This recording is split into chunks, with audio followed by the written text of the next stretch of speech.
Hello guys, welcome to our channel মোমো69। সবাই কেমন আছো? আশা করছি অনেক ভালো আছো। সো আজকে সকালবেলায় ব্লগটা শুরু কর আগে তোমাদের দেখিয়ে দিই যে দেখো আমার চান হয়ে গেছে। আমি এইসবে চান করে এলাম আর আমার দিদি এখনও স্নান করছে, তাই ভাবলাম আমি ব্লগটা একটু শুট করে নিই। সো আজকে আমরা যাবো একটা ইনভিটেশন বাড়িতে। সো তার জন্যই আমরা সকালবেলা উঠে চান করে নিয়েছি। এখন 9টা সাড়ে 9টার মতো বাজে, আমি ঠিকভাবে জানি না। সো তাই জন্য আমি একদম চান করে নিয়েছি। দিদি এখন চান করছে, চান করে পুজো করতে হবে, ও পুজো করবে। তো গাইজ আজকে আমরা কোথায় যাব সেটাও তোমাদের দেখাবো, আর আমরা কি কি করবো সারাদিন, কি খাবো, কি করবো, সব কিছু শেয়ার করবো। সো তোমরা ব্লগটা দেখতে থাকো। চলো, আমি এখন একটু রেডি হইনি কারণ অনেকটা দেরি হয়ে গেছে। আমাদের অলরেডি বলেছে 10টার মধ্যে পৌঁছাতে হবে, এখন 9টা সাড়ে 9টা বাজে। সো চলো রেডি। দেখো আমি ফাইনালি রেডি হয়ে গেছি পুরোপুরি। এই যে আমার আউটফিটটা আজকের। আর মৌলিদি এখনো রেডি হয়নি। তো গাইজ আমরা অনুষ্ঠান বাড়ি যাওয়ার জন্য একদম রেডি। তো এটা আমাদের দুজনের ফুল লুক, ফাইনাল লুক। দেখি না বেরিয়ে পড়েছে। সো গাইজ দেখো, তারপর তো আমরা এখন এখানে অনুষ্ঠান বাড়িটা যাচ্ছি টোটোয় করে।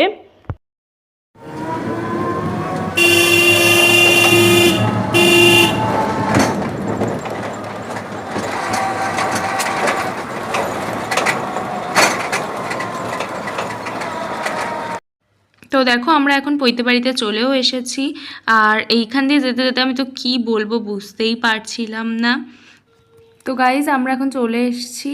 আর দেখো রাস্তার কত আগে থেকে প্যান্ডেল বানিয়ে দিয়েছে। আর প্যান্ডেলটা কিন্তু ভীষণ সুন্দর হয়েছিল। তো এখানে আমি আর মোনা চলে যাচ্ছিলাম। তো যেতেই প্রথমে আমাদের দিয়ে দিয়েছিল গ্লুকন-ডির জল, আর তারপরে দিয়েছিল মিষ্টি, কালো জাম আই গেস। তো গাইজ আমরা এখন এখানটায় ঘুরতে এসেছি। আর তো গাইজ তারপর তো আমরা দূর থেকে বসে একটু পুরোহিতের এটা দেখছিলাম, নিয়মকানুনগুলো কী কী করছিল। আর তারপরেই আমরা চলে এসেছিলাম একটু স্টলে ফুচকা খেতে। আর ফুচকা খাওয়ার পরেই আমাদেরকে জোর করে খেতে বসিয়ে দেওয়া হয়েছিল। মানে কি বলবো, আমরা বসতেই চাইনি, বাট জোর করে বসিয়ে দেওয়া হয়েছিল। দেখো একটাও সিট ভর্তি হয়নি, মানে পুরোপুরি জায়গাটা খালি ছিল। সো ফার্স্টেই আমাদের থালা দিয়ে দিয়েছিল আর টিস্যু পেপার। তারপরেই আমাদের পাতে নুন লেবু দিয়ে দিল। তারপরে ভেজিটেবল চপ আর স্যালাড। তারপরে গোলাপি লুচি দিয়ে দিল। আর তারপরে এখানে ছোলার ডাল আর আলুরদম চলে এসেছিলো। আমি কিন্তু এখনও ভেজিটেবল চপটাই খেতে পারিনি, তার মধ্যেই কিন্তু রাইস, এঁচোড়ের তরকারি চলে এসেছিলো। আর তারপরেই দেখো এখানে কিন্তু চিলি পনির ছিল, আর চাটনি, পাঁপড়, মিষ্টি, পায়েস ছিল, আর এখানে সীতাভোগ। তারপরেই আমরা কিন্তু আইসক্রিম খেয়ে নিলাম। সো গাইস এই যে আমাদের এখন অবস্থা খারাপ গরমে।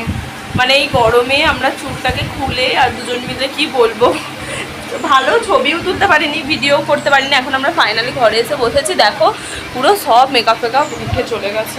আর কি আছে নিচে।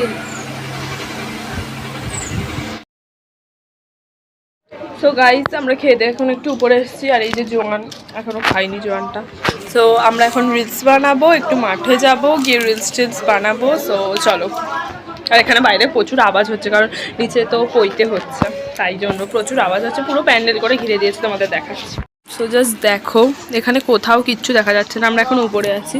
এটা পুরো ঘিরে দিয়েছে, ওই ফাঁকটা দিয়ে একটু দেখা যাচ্ছে, পুরোটা ঘিরে দিয়েছে। আর এই পর্দাটার ভিতরে আবার একটা পর্দা দিয়েছে গাইস দেখো। তো গাইজ দেখো এখানে পৈতেতে যে ভিক্ষা দেওয়া হয় সেই ভিক্ষার জন্য থালাটা রেডি করা হচ্ছিলো। এখানে অনেক রকমের ফল, মিষ্টি সব রাখা ছিল। তারপরে এই দেখো এখানে আমার ভাইকে একটা কত বড় গিফট দেওয়া হয়েছে, এটা আমার মামিমা। তো এখানে কি গিফট আনাচ্ছিল সেটা দেখার জন্য আমরা খুবই এক্সাইটেড ছিলাম। আর এখানে আমরা বাড়ি চলে যাচ্ছি।